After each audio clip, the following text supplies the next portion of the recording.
In this video guys, I'll be telling you how to use portrait mode on your iPad or iPhone in iOS 26 update. So first of all, make sure you're using your any FaceTime application, and now when you scroll down here at the top you will be able to see this FaceTime control option in the green color.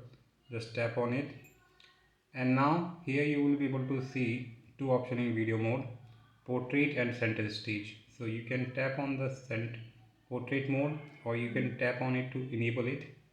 When you enable this, now your portrait mode has been enabled guys for your FaceTime. And also you can